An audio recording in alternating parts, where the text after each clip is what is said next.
हम्म। हाँ, किसके किसके सेकंड वॉल्यूम के? हाँ, वो असल में वो जो है ना, वो आईआईटी के सिलेबस के हिसाब से कर रखा है उन्होंने। तो उनको एनसीईआरटी से कोई लेना देना नहीं है, और काफी सारी चीजें ऐसी है जो कंबाइन करके दे रखी हैं। तो वॉल्यूम 1 और वॉल्यूम 2 आईआईटी का जो एंट्रेंस का सिलेबस है उसके हिसाब से बनाया है। कोफिशिएंट ऑफ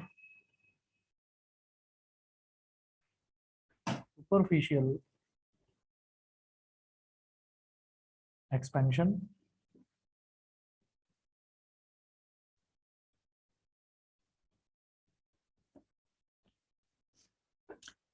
इसमें नोट करें, suppose a metal sheet of initial surface area capital S. Suppose a metal sheet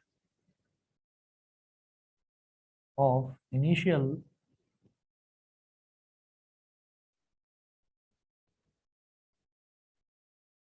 surface area. Suppose a metal sheet of initial surface area capital S is heated through temperature delta T, is heated through temperature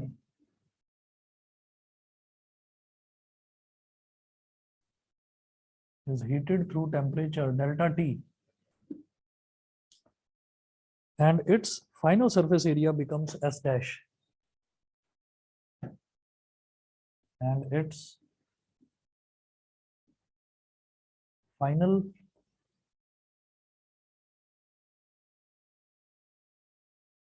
surface area becomes S dash. Final surface area becomes S dash. Then then S dash minus S, S dash minus S is directly proportional to delta T.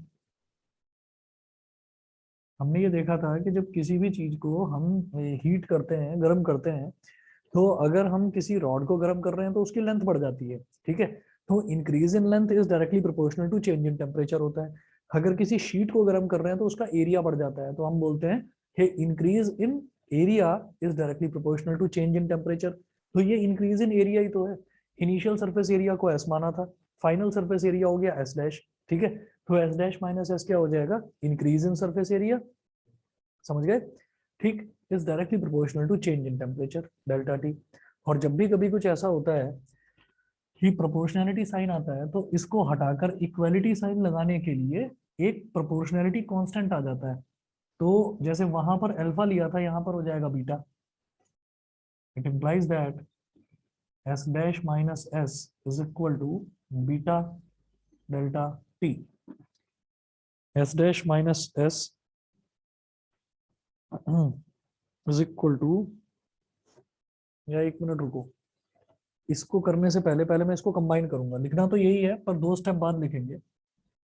इसको करने से पहले हम ये लिखेंगे कि जैसे ये फर्स्ट पार्ट है, तो जो increase in surface area it is directly proportional to change in temperature, and यही चीज increase in surface area is directly proportional to surface area. ये सरफेस एरिया के भी डायरेक्टली प्रोपोर्शनल होता है, कि अगर आप सरफेस एरिया का जो इंक्रीज है वो ओरिजिनल सरफेस एरिया के भी डायरेक्टली प्रोपोर्शनल है, कि ओरिजिनल सरफेस एरिया को जितना आप बढ़ाते जाएंगे उतना ही ये इंक्रीज भी बढ़ता जाएगा। तो दोनों एक दूसरे के डायरेक्टली प्रोपोर्शनल। मैं फर्स्ट और सेकंड को कंबाइन करूंगा। हम लिखेंगे combining these two factors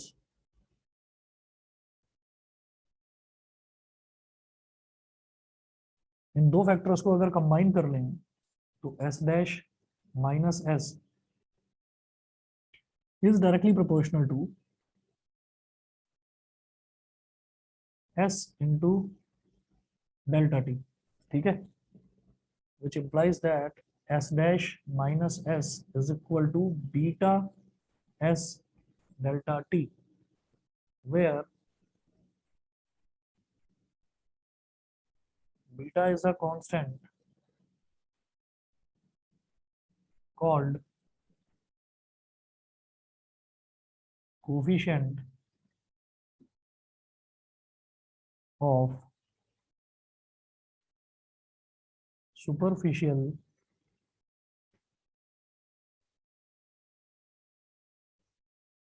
coefficient of superficial expansion। ये हो गया।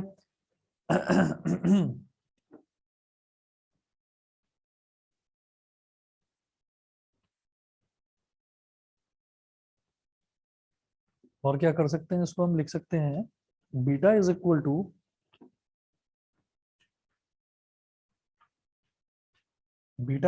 टू यहां से अगर सिर्फ बीटा की वैल्यू निकाली जाए तो S dash minus S upon S delta T,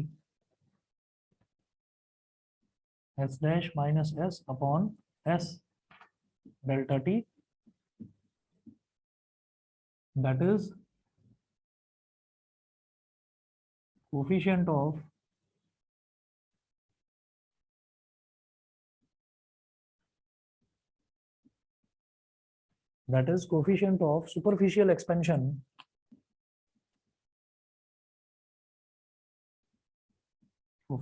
superficial expansion is equal to, ये क्या है, increase in surface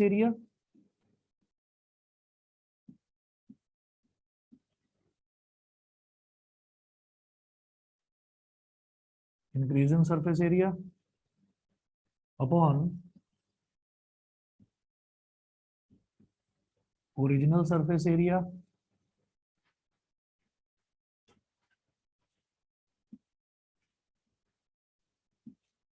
to change in temperature.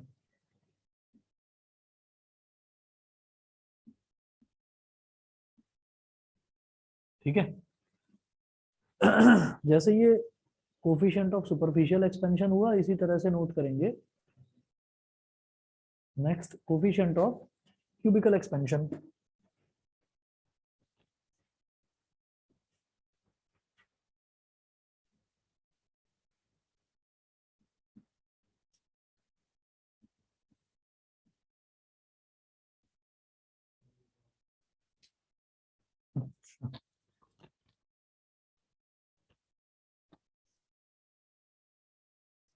बेटा 1 मिनट वेट करें, ऑनलाइन वालों को आवाज आ रही है मेरी?